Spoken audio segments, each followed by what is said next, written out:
Everyone, welcome to my new blog. आज भूतर गोटे स्टोरी शुणिया हिंदी जोड़ा ता ना हूँ छलावा। छोटे हूँ एमतीका भूत जी कि मनीष भावना सहित खेली थाए। जो चलतु स्टोरी आरंभ करिया देखिया। सो गाइस चलतु स्टोरी टाइम स्टार्ट करिया। सब्सक्राइब देखे एक दिल दहला देने वाली हॉरर स्टोरी। बिना घबराए बेल आइकन प्रेस करना ना भूलें।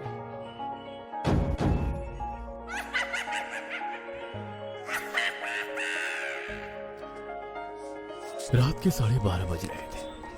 कोल्हापुर में धाराशिव जाने वाली सीनियर कॉलेज के छात्रों की बस जंगल के रास्ते से गुजर रही थी। ट्रिप खत्म करके वे वापस धाराशिव आ रहे थे। दिन भर मौज मस्ती करने की वजह से सभी छात्र थककर सो गए थे। दरवाजे की सीट के पास विकास सर और सुशील सर खर्राटे ले रहे थे।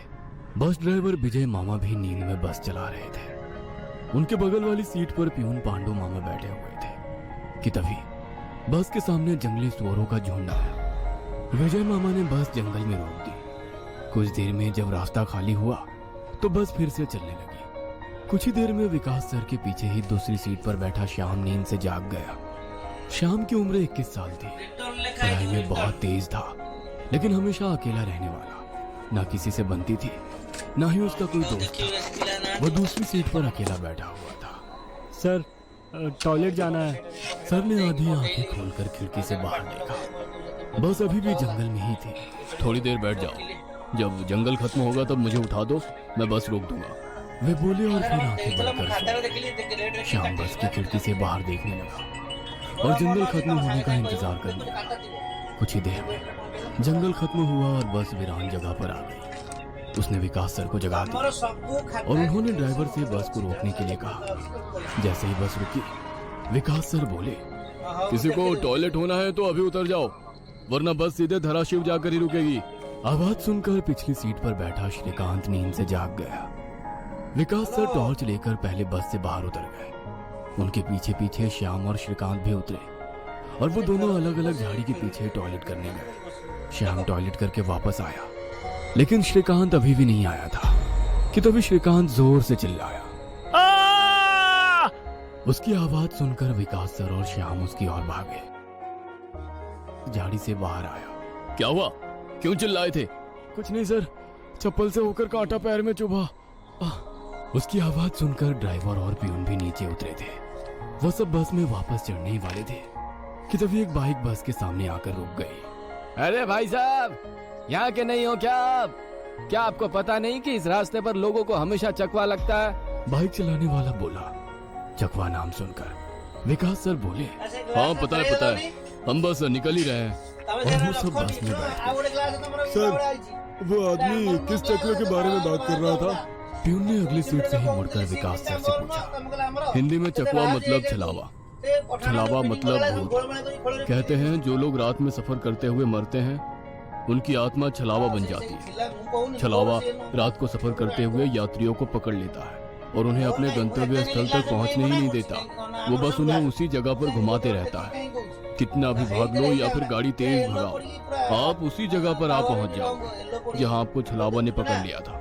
या फिर वो लोग रास्ते से भटक जाएंगे और उस जगह पहुंच जाएंगे जहां पर छलावा उन्हें ले जाना चाहता है, विकास सर ने बताया। इसके बाद ड्राइवर बोला, और यात्री रात भर उसी जगह पर बार बार घूमते हैं। वो तब तक रास्ता भटकते हैं जब तक सूरज ना उगे। जैसे ही सूरज उगता है, उनकी ताकत कम हो जाती है। मेरे कुछ ड्राइवर दोस्त हैं, उनको भी छलावे ने पकड़ लिया था। कहते हैं छलावा बस उन्हीं यात्रियों को पकड़ता है जो थके हुए होते हैं, क्योंकि उन पर हावी होना बहुत आसान होता है ना। फिर तो छलावा बहुत ही खतरनाक है, प्यून घबराते हुए बोला। अरे कुछ खतरनाक नहीं है, ये सब अंधविश्वास है। ड्राइवर जब थक जाता है तो रात में उसे रास्ता समझना मुश्किल हो जाता है, इसलिए उसे भ्रम हो जाते हैं और वो रास्ता भटकता है। इसे ही अनपढ़ लोगों ने भूत यानी चकवा या छलावा का नाम दिया है, विकास सर बोले। ये सभी बातें श्याम और श्रीकांत सुन रहे थे। नहीं सर, छलावे होते हैं और कुछ छलावे तो जानलेवा भी होते हैं। मेरे दादाजी को छलावे ने इतना परेशान किया था कि मरते मरते बचे थे। रात को जितने भी एक्सीडेंट होते हैं, उनमें से कुछ ना कुछ एक्सीडेंट छलावे के कारण ही होते हैं। वो रात के बेरहम शिकार होते हैं। यात्रियों की थकान और डर ही उनकी ताकत होती है।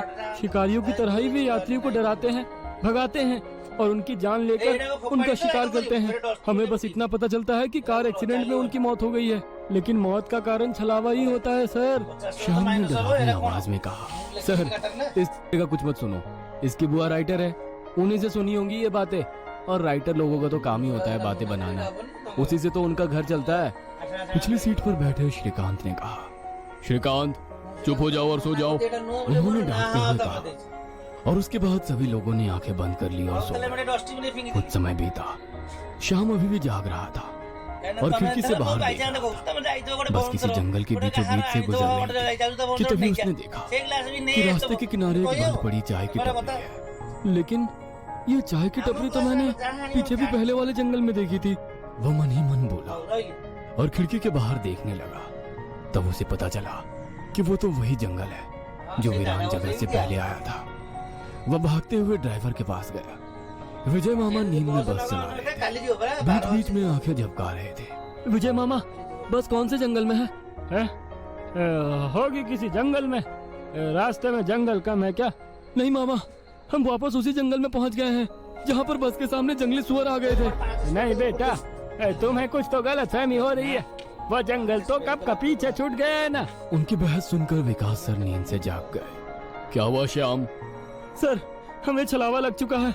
उसने हमें पकड़ लिया है क्योंकि बस वापस उसी जंगल में आई है जहाँ से पहले गुजरी थी। लेकिन विकास सर भी ड्राइवर की तरह उस पर विश्वास नहीं कर रहे थे। सर, अगर आपको मेरी बात पर यकीन नहीं हो रहा है तो बाहर देखो। अभी कुछ देर रास्ते के किनारे एक ट्रक दिखाई देगा जो एक्सीडेंट में पलटी हो चुका है। और कुछ ही देर में रास्ते के किनारे सभी को पलटी हुई ट्रक दिखाई दी। ये देखकर सभी हैरान हो गए थे। ड्राइवर ने भी मान लिया कि श्याम सच बोल रहा है कि तभी जंगल खत्म हो गया और बस वही सुनसान वीरान जगह पर पहुंच गई जहां पर वो कुछ देर पहले टॉयलेट करने के लिए रोक दी गई थी। ये देखकर सभी की आंखें फटी की फटी रह गई थी। विकास सर की तो बत्ती ही गोल हो गई थी। श्रीकांत पिछले सीट से आगे आ चुका था। सबके चेहरे का रंग उड़ गया था। बस अभी भी रास्ते पर चल रही थी कि तभी वो फिर से वापस वही जंगल में पहुंच गई। वह सभी जान गए कि उन्हें छलावा ने पकड़ लिया है। ड्राइवर कोई दूसरा रास्ता मिलता है या नहीं ये देख रहा था, लेकिन फिर भी बस वापस उसी जंगल में आ जाती थी। ऐसा लग रहा था कि मानो पूरी दुनिया में बस वही एक रास्ता है जो घूम फिर कर उसी जंगल में ले आता है। सर, अभी इस छलावे से कैसे निकले? मैंने सुना है कि छलावे से बाहर तभी निकल सकते हैं जब सुबह हो जाए। इसका मतलब हमें रात भर इसी सड़क से गुजरना होगा, जंगल से वीराने में और वीराने से जंगल में। क्यों ना हम सुबह होने का इंतजार करते हुए उसी वीरान जगह पर रुक जाए। ड्राइवर बस चलाते हुए बोला, लेकिन शायद मैंने सुना है कि छलावे में रुकना ठीक बात नहीं है। नहीं सर, मेरी बुआ ने बताया था कि अगर सेफ जगह मिल जाए तो रुकने में कोई परेशानी नहीं है। बस इतना ही पता है तुम्हें? और कोई तरीका नहीं है क्या? है, लेकिन वो अभी के लिए नहीं है। और वैसे भी अगर जिस छलावे ने हमें पकड़ा है, अगर वो कमजोर हुआ तो उसकी शक्तियाँ कुछ ही देर में कमजोर हो जाएंगी और हम छलावे से छूट जाएंगे। फिर वो छलावा हमें नहीं पकड़ सकता। इन सभी की बातें सुनकर सोए हुए सुशील सर जाग गए। अरे क्या हुआ? आ गया क्या मेरा बोरगांव? सुशील सर उबासी लेते हुए बोले। तभी सभी ने उन्हें घटी हुई घटना बता दी। यह सुनकर सुशील सर के तो मानो होश ही उड़ गए। लेकिन तभी ड्राइवर जोर से चिल्लाया, सर, आगे एक गांव आया है। यह सुनकर सभी लोग ड्राइवर की तरफ भागे। तब उन्हें रास्ते के किनारे एक बोर्ड दिखाई दिया जिस पर लिखा था, बोरगांव में आपका स्वागत है। यह देख सुशील सर जोर से चिल्लाए, ये तो मेरा गांव है, लेकिन हम यहाँ इतने जल्दी कैसे पहुँचे? हमें तो कोल्हापुर से निकले मुश्किल से 2 घंटे हो गए हैं और मेरा गांव कोल्हापुर से 6-7 घंटे की दूरी पर। ये आपका गांव नहीं है सर, छलावा है। आपके मुंह से बोरगांव का नाम सुनकर छलावा हमें बोरगांव दिखाकर गुमराह कर रहा है। लेकिन अच्छा हुआ बोरगांव आ गया। मुझे लगता है कि हमें यहाँ पर सुरक्षित जगह ढूंढकर छिप जाना चाहिए। और सुशील सर के घर से ज्यादा सुरक्षित किसका घर हो सकता है? लेकिन सर, छलावे में एक जगह पर रुकना खतरे से खाली नहीं है और छलावा खुद में ही खतरा है। वो खुद में सुरक्षित जगह कैसे रख सकता है? तुझे मेरे से ज्यादा पता है क्या? बचपन से मैं भूतों के बारे में सुनते और पढ़ते आया हूँ। तू तय रहा। विजय मामा, बस सुशील सर के घर की तरफ ले चलो। सुशील सर ने ड्राइवर को अपने घर का रास्ता दिखाया, लेकिन तभी उन्हें उनके गली में लोगों की भीड़ दिखाई दी। बस आगे नहीं जा सकती थी, इसीलिए उन्होंने बस दूर ही खड़ी कर दी। भीड़ में खड़े लोग जोर जोर से रो रहे थे और भीड़ का रुख सुशील सर के घर की तरफ ही था। भीड़ के रोने की आवाज सुनकर वे सभी लोग डर गए। सुशील सर बस से उतरे और भीड़ में घुस गए। उनके पीछे पीछे सभी भीड़ में घुस गए। वो सभी भीड़ को चीरते हुए सुशील सर के घर के सामने जा पहुंचे और आगे का नजारा देख उनकी रूह कांप उठी, क्योंकि जमीन पर खून से लथपथ 4 लाशें पड़ी हुई थी और वो लाशें थी सुशील सर के बीवी बच्चे की और उनके माता पिता की। उन सभी की किसी धारदार हथियार से गला काटकर हत्या कर दी गई थी। खुद के परिवार की लाशें देखकर सुशील सर का दिल सहम गया और वो रो पड़े। ये क्या हो गया? किसने मारा उन्हें?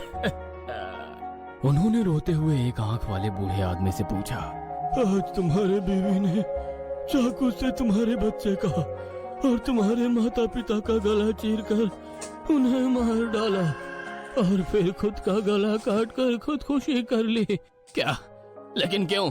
उसने ऐसा क्यों किया? अरे तुमने ही उसे ऐसा करने पर मजबूर किया होगा, वरना वो तो बहुत ही समझदार और नेक दिल इंसान थी। क्या शादी के इतने सालों बाद भी मैंने उसे कभी रुलाया नहीं है और आप मुझ पर इल्जाम लगा रहे हैं? तुमने ही उसे ऐसा करने पर मजबूर किया है। ये लो चाकू और अपनी जान देकर अपने गुनाह का प्रायश्चित कर लो।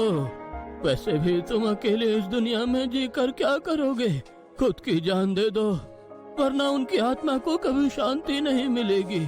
न जाने सुशील सर को क्या हुआ, वो उस आदमी की बातों में आ गए। ऐसा लग रहा था कि वो उसकी बातों से वश में आ गए थे। उन्होंने वो चाकू अपने हाथ में लिया और रोते हुए बोले, हाँ हाँ, मैं प्रायश्चित करूंगा, मैं अपनी जान दूंगा। वैसे पास खड़े ड्राइवर ने उन्हें रोका। अरे सर, ये आप क्या कर रहे हो? ये सब छलावा है। आपका परिवार नहीं है, आपका परिवार घर पर सुरक्षित है। तभी एक आंख वाला आदमी बोला, तूने अगर एक लफ्ज भी आगे कहा तो तुम्हें पकड़कर गांव के बीचों बीच सूली पे चढ़वा देंगे। ये सुनकर ड्राइवर डर गया और चुप बैठ गया। सुशील सर ने जमीन पर बैठकर चाकू की धार अपने गले पर रखी। सर, ऐसा मत करिए, ये सब कुछ छलावा है, इसके चंगुल में मत फंसिए सर। लेकिन फिर भी सर होश में नहीं आ रहे थे, इसीलिए प्यून ने गुस्से में आकर उनको चांटा मारा। तब जाकर वो होश में आ गए और उन्होंने चाकू नीचे फेंक दिया। ये देख एक आंख वाला आदमी गुस्सा हो गया। भाइयों, इन लोगों को भीड़ से बाहर निकाल दो, इन्हें हम बाद में देखेंगे, पहले इस सुशील के बच्चे को पकड़ लो। ये सुनकर भीड़ में खड़े लोगों ने सभी को भीड़ से बाहर कर दिया। श्रीकांत, विकास सर, प्यून और ड्राइवर भीड़ के अंदर घुसने की कोशिश कर रहे थे, लेकिन अंदर घुस नहीं पा रहे थे। सुशील सर के हाथ पैर बांधकर उन्हें जमीन पर बिठाया गया। सुशील सर अपनी जान की भीख मांग रहे थे। मुझे कोई बचाओ, विकास सर, पांडु मामा, मुझे प्लीज बचाओ, मुझे बचाओ। वो चिल्ला रहे थे कि तभी एक आंख वाले आदमी ने चाकू से सुशील सर का गला काटा और उनका सर धड़ से अलग कर दिया। उसने उनका सर हाथ में पकड़ा और भीड़ के बाहर हवा में फेंक दिया। वो सीधे श्रीकांत और श्याम के सामने आ गिरा। वो दोनों चीखे। तब एक आंख वाला आदमी बोला, भाइयों, इन शहरी लोगों ने सुशील को बचाने की जरूरत की है, उन्हें भी पकड़कर उनका गला काट दो। वैसे भीड़ में खड़े लोग इन सब लोगों की तरफ मुड़े। वो गुस्से से इनकी तरफ देख रहे थे। तभी उन्हें बस के हॉर्न की आवाज आई। जल्दी से भागो, जल्दी करो। कुछ ही दूर बस में बैठे ड्राइवर मामा चिल्लाए। उनकी आवाज सुनते ही श्याम, श्रीकांत, विकास सर और प्यून बस की तरफ भागे। भीड़ उनका पीछा कर रही थी। ये सभी लोग जैसे तैसे बस में चढ़ गए। गांव वालों ने बस पर पथराव किया। बस के कांच टूटकर बच्चों के शरीर में उसके टुकड़े घुस गए, लेकिन उसमें से कोई भी नींद से जागा नहीं था, क्योंकि वो सब छलावे के प्रभाव से मोहित होकर सो गए थे। श्याम, विकास सर और श्रीकांत के शरीर में भी कांच के टुकड़े घुस गए थे। कुछ लोग बस के सामने खड़े होकर रोड से बस को तोड़ रहे थे कि तभी ड्राइवर ने उन पर बस चढ़ा दी और बस वहां से चल पड़ी। जैसे तैसे बस गांव से बाहर आ गई। हर कोई अपने शरीर से कांच के टुकड़े निकालने में लगा हुआ था। श्रीकांत अपने हाथ में घुसा कांच का टुकड़ा निकाल रहा था कि तभी प्यून वहां पर आया। भतीजे, रुक, मैं निकालता हूँ, वो बोला, क्योंकि श्रीकांत उनकी बहन का बेटा था। बस फिर से वापस जंगल में आ गई थी। न जाने कब वो छलावा उन्हें अपने गिरफ्त से छोड़ने वाला था। सुशील सर की अभी अभी मौत हो चुकी थी। हर कोई घबराया हुआ था। श्याम, अब बताओ हम क्या करें? अरे इसे क्या पूछना है? इसकी वजह से आज सुशील सर की जान चली गई है और हम सब मरते मरते बचे हैं। चुप हो जाओ। हमने उन्हें बचाने की कोशिश की, लेकिन वो खुद अपने भावना को रोक नहीं सके और इसीलिए मारे गए। इसमें मेरी कोई गलती नहीं है। श्याम सफाई देते हुए बोला। लेकिन अब हम क्या करें? हमें बस सुबह होने का इंतजार करना होगा और बिना कहीं रुके बस चलाते रहना होगा। अरे लेकिन बस में इतना डीजल भी नहीं है कि सुबह होने तक चले। अगर बस का डीजल सुबह से पहले खत्म हो गया तो हम इस छलावे का शिकार हो जाएंगे। ये भी है। ये छलावा तो मेरे सोच से ज्यादा ताकतवर निकला। आज अमावस्या है, शायद ये अमावस छलावा है। बुआ कहती थी कि छलावे के बहुत से प्रकार हैं, जिससे सबसे खतरनाक अमावस छलावा होता है। ये सिर्फ और सिर्फ अमावस की रात शिकार करने के लिए बाहर निकलता है। इसे अकेले 2 या 3 लोगों की शिकार करना पसंद नहीं है। जहाँ पर यात्री बहुत सारी संख्या में होते हैं, बस उन्हीं पर ये 2 या 3 लोगों की शिकार करना पसंद नहीं है। जहाँ पर यात्री बहुत सारी संख्या में होते हैं, बस उन्हीं पर यह छलावा हावी हो जाता है। वो सबसे पहले सबसे ज्यादा कमजोर और सफर में थके हुए इंसान को ढूंढता है, उन्हें डर दिखाता है और जब उसकी डर से मौत हो जाती है तो उसके शरीर पर कब्जा करता है और बाकी यात्रियों के बीच में रहकर उन्हें गुमराह करता है। उन्हीं छलावे में बस घूमता रहता है और जब सभी यात्री थक जाते हैं तब उनका शिकार करता है। और मेरे हिसाब से हम जिस छलावे के चंगुल में फंसे हैं वो अमावस छलावा ही है और वो अभी हमारे बीच में ही है। श्याम डरावनी आवाज में बोला। यह सुनकर सभी के होश उड़ गए थे। वो सब तो ठीक है, लेकिन अब हम इस छलावे से बाहर कैसे निकले? ड्राइवर ने पूछा। इस पर श्याम ने कहा, अब केवल एक ही उपाय है, लेकिन इसमें खून बहने के चांसेस है। क्या है वो उपाय? छलावा अभी भी हमारे बीच किसी मृत शरीर पर कब्जा करके बैठा है। हमें उसे ढूंढना होगा और उसे मारना होगा, क्योंकि उसकी आत्मा मृत शरीर से ज्यादा मजबूती से चिपकी नहीं होती। जैसे ही हम उसको मारेंगे उसकी आत्मा मृत शरीर छोड़ देगी और फिर वो किसी मृत शरीर में घुस नहीं सकेगी, क्योंकि एक अमावस छलावा एक रात सिर्फ एक ही मृत शरीर पर कब्जा कर सकता है। लेकिन हमें से ये छलावा है कौन? वो पीछे सोए हुए स्टूडेंट के शरीर में नहीं है, क्योंकि वो होश में नहीं है। वो हम 5 में से एक है। क्या? लेकिन हम सब तो जिंदा हैं। नहीं, हम में से एक पहले ही मर चुका है। उसे छलावे ने मार डाला है और उसके शरीर पर कब्जा कर लिया है। कब्जे के बाद मृत शरीर बिल्कुल एक जिंदा आदमी लगता है, क्योंकि छलावा अपने ताकत से जिंदा इंसान की नकल करता है। लेकिन वो है कौन? वैसे श्याम गंभीर हो गया और उसने श्रीकांत की ओर देखा। बस अभी भी जंगल के रास्ते चल रही थी। ड्राइवर बस चलाते चलाते पीछे हो रही बातचीत सुन रहा था, क्योंकि उसे पता था कि अगर बस रुकी तो छलावा उसे निगल जाएगा। बस में सन्नाटा छाया हुआ था। हर कोई श्याम के मुंह से छलावे का नाम सुनना चाहता था कि तभी श्याम बोला, ये श्रीकांत ही छलावा है। ये क्या बकवास कर रहे हो तुम? होश में तो हो? माना कि तुम्हारी बुआ ने बहुत सारी भूतों की किताबें लिखी है, उसका मतलब ये तो नहीं कि तुम कुछ भी बोलोगे और हम सुनते रहेंगे। मेरा विश्वास करो सब, श्रीकांत ही छलावा है। जब ये वीरान जगह पर झाड़ी के पीछे गया था तब मैंने इसे किसी साए की ओर घूरते हुए देखा था। जब मैं देखने के लिए आगे बढ़ा तभी मेरी चप्पल में कांटा चुभने की वजह से मेरी चीख निकल गई और वो साया वहाँ से गायब हो गया। शायद तभी उसने श्रीकांत को पकड़ा होगा और उसके शरीर पर कब्जा किया होगा। चल जल्दी से इसे मार डालो, वरना ये भाग जाएगा। यह सुनकर सभी के होश उड़ गए, लेकिन उसकी बात में कुछ तो वजन था। ए श्याम, जुबान संभाल कर बात कर। भतीजा है ये मेरा, अगर इसको किसी ने हाथ भी लगाया तो मार डालूंगा। हाँ। प्यून गुस्से में बोला, सर जी इस पांडु की मत सुनिए। मुझे भी लगता है कि यही छलावा है, क्योंकि हम सभी ने झाड़ी से आती श्याम की चीख सुनी थी। श्याम बिल्कुल सच कह रहा है। ड्राइवर बस चलाते हुए बोला, अरे शक की सुई तो इस श्याम पर भी है। यह भी तो झाड़ी के पीछे गया था और दिखाई नहीं दे रहा था।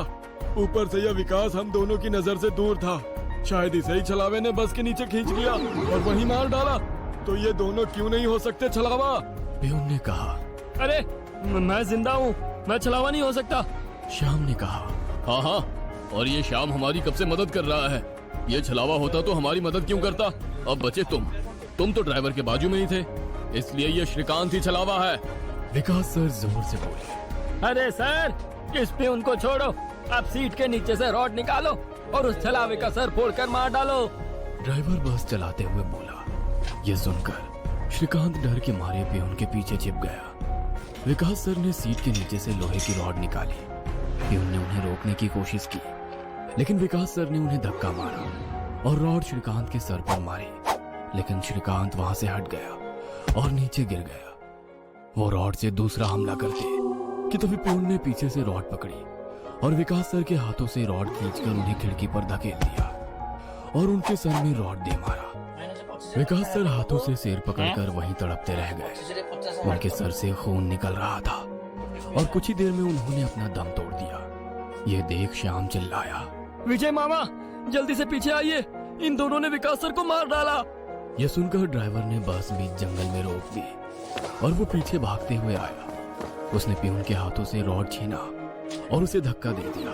तुम नहीं सुनोगे, इसलिए पहले मुझे तुम्हें ही मारना होगा। ड्राइवर गुस्से में पियून से बोला और वो पियून के सर पर रॉड से हमला करता कि इससे पहले ही पियून ने कांच का नुकीला टुकड़ा तोड़कर ड्राइवर के पेट में घोंप दिया। ड्राइवर जोर से चिल्लाया और नीचे गिर गया कि तभी बस के बाहर से भीड़ की आवाज सुनाई देने लगी। रास्ते के बीचों बीच बस लगाई है इन्होंने। कोई तेजी से चलती गाड़ी इस बस से टकराई तो क्या होगा? बाहर निकालो इन लोगों को और सजा दो इन्हें, सजा दो। बस के बाहर से आवाज आई और बस पे पथराव होने लगा। पियून आगे की तरफ भागते हुए गया तो देखा कि 5-6 लोग बस पर पथराव कर रहे हैं। लोग गुस्से से चिल्लाने लगे, बाहर निकलो बुज़दिलो, अंदर क्यों छुप कर बैठे हो? अरे क्या हुआ भाइयों, आप ऐसा क्यों कह रहे हो? पियून चीख चीख कर उनसे पूछ रहा था, लेकिन कोई भी उसकी तरफ ध्यान नहीं दे रहा था। तभी श्याम श्रीकांत से बोला, ये लोग सिर्फ छलावा है, हम जंगल में रुके हुए हैं, इसलिए हम मुसीबत में पड़ चुके हैं। विकास सर और ड्राइवर दोनों मर चुके हैं, फिर भी हम छलावे से बाहर नहीं निकले। इसका मतलब छलावा अभी भी हमारे बीच में है और वो छलावा तुम्हारा मामा है। श्रीकांत की आंखें फटी की फटी रह गई। नहीं नहीं, ऐसा नहीं हो सकता। अरे ऐसा ही है श्रीकांत, तुमने देखा कि किस तरह से तुम्हारे मामा ने विकास सर और ड्राइवर की जान ली। वो उन्हें सिर्फ घायल भी तो कर सकता था, लेकिन नहीं, उसने उनकी जान ली। अब तो अपने मामा प्रेम से बाहर आओ श्रीकांत और देखो उस आदमी को, वो तुम्हारा मामा नहीं छलावा है। यह सुनकर श्रीकांत सोच में पड़ गया। श्रीकांत, लोग अभी बस के कांच तोड़कर अंदर आ जाएंगे और हमारी जान ले लेंगे। इससे पहले हमें यहाँ से निकलना होगा। मैं बस को यहाँ से निकालता हूँ और तुम इस छलावे को पीछे बुलाकर इस कांच के टुकड़े से घोंप दो। छलावा मर जाएगा और हमारी जान बच जाएगी। श्याम बोला और ड्राइविंग सीट की तरफ निकल पड़ा। लेकिन तुम्हें ड्राइविंग आती है क्या? अरे मेरे मामा की ट्रैवल एजेंसी है, इसलिए मैं बस पहले ही चलाना जानता हूँ, उसने कहा और ड्राइविंग सीट पर जा बैठा। उसने बस चालू की और बस चलाने लगा। पियून पीछे श्रीकांत के पास जा पहुंचा। श्याम बहुत ही मन लगाकर बस को भगा रहा था कि तभी उसे पियून की चीख सुनाई दी। उसने मिरर में देखा तो पियून गले में हाथ लगा के नीचे गिर गया। श्रीकांत के हाथ में खून से सना कांच का टुकड़ा था। उसने अपने ही मामा को गला काट कर मार डाला था। श्रीकांत श्याम के पास आया। श्याम ने बस रोक दी। मैंने छलावे को मार डाला। ये सुनकर श्याम जोर जोर से हंसने लगा और उसकी आंखें लाल हो गई और वो डरावनी आवाज में बोला, लेकिन छलावा तो मैं हूँ। यह सुनकर श्रीकांत के तो होश उड़ गए। अरे चौंक क्यों रहे हो, मैं ही छलावा हूँ। जंगल में जब बस के आगे सुअरों का झुंड आया था, तभी मैं बस में घुस गया था। मैंने बस में सबसे कमजोर और थका हुआ यात्री चुना। ये श्याम थकान के कारण गहरी नींद में सो गया था। मैंने इसे जगाया और मेरा असली रूप दिखाया। मेरा डरावना रूप देखकर ये उसी वक्त सीने पर हाथ लगाते हुए मर गया। मैंने तुरंत इसके शरीर पर कब्जा कर लिया। तभी मैंने जाना कि पिछली सीट पर बैठा एक लड़का, मतलब कि तू, आधी नींद में था और टॉयलेट जाने के विचार में था, और मैंने अपना खेल शुरू कर दिया।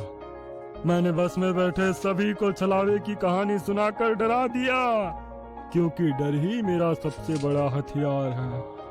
मैंने जानबूझकर तुम सबको गुमराह किया और सुशील सर के गांव ले गया और तुम्हें छलावे में रुकने के लिए मजबूर किया और सुशील सर की जान ली। मैंने ही विकास सर, तेरा मामा और ड्राइवर को एक दूसरे से लड़ाया। ताकि वो आपस में लड़ लड़ कर मर सके। और आखिर में मैंने तुम्हारे हाथों से ही तुम्हारे मामा का खून करवाया। ऐसा कहकर वो हंसने लगा। यही मेरा खेल यानी कि शिकार थी। तूने अपने ही मामा की जान ली, उस मामा की जिसने तुम्हें बचाने के लिए अपने जान पर खेलकर 2 आदमियों की जान ली। अब तुम्हारा जी कर क्या फायदा। यह सुनकर श्रीकांत की आंखों में आंसू आ गए। उसे अपनी गलती का एहसास हो गया। श्रीकांत, आओ बैठ जाओ इस ड्राइविंग सीट पे और ठोक दो इसे किसी पेड़ पे। ले लो खुद की यात्रियों की जान। सब श्रीकांत में देखकर बोला। शायद उन लाखों का जादू श्रीकांत पे हो रहा था। वो छलावे की बातों में आ गया था, जैसे सुशील सर आ गए थे और खुद की जान लेने के लिए तैयार हो गए थे। शायद श्रीकांत को अपने किए का पछतावा हो रहा था और वो छलावे की बात मानने वाला था कि तभी श्रीकांत ने अपने आंसू पूछे और वो जोर से चिल्लाया, मामा! छलावे को पीछे पैरों की आहट सुनाई दी और उसने मुड़कर देखा कि तभी प्यून ने लोहे का रॉड छलावे के सर पे दे मारा और उसके सर पर 4-5 बार हमला कर उसका सर कुचल दिया। तुम्हें क्या लगा खेल केवल तुम ही खेल सकते हो? अरे मैंने तो तुम्हें तभी पकड़ लिया था जब तुम विकास सर और ड्राइवर की मौत देखकर मुस्कुरा रहे थे। तुम अपनी खुशी छुपा नहीं पाए। तब मेरे दिमाग में तुम्हारी बातें आई। जानबूझकर तुमने हमें गुमराह करके छलावे में रोका और तुम्हारी वजह से सुशील सर की जान गई। तुमने मुझ पर ही छलावा होने का इल्जाम लगाया, हाँ? और मेरे मामा विकास सर और ड्राइवर के बीच आग लगा दी और बाद में तुमने मुझे ही मेरे मामा को मारने के लिए कहा।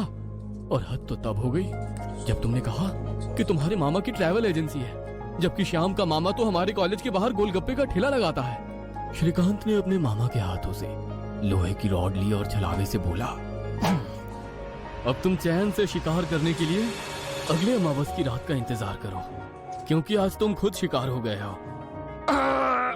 और ऐसा कहकर उसने एक रॉड का वार उसके कुचले सर पे कर दिया और उसके शरीर से छलावा काले धुएं के रूप में बाहर निकला और बस के बाहर निकल गया। और जैसे ही छलावा बस से बाहर निकल गया, सभी स्टूडेंट्स नींद से बाहर आ गए।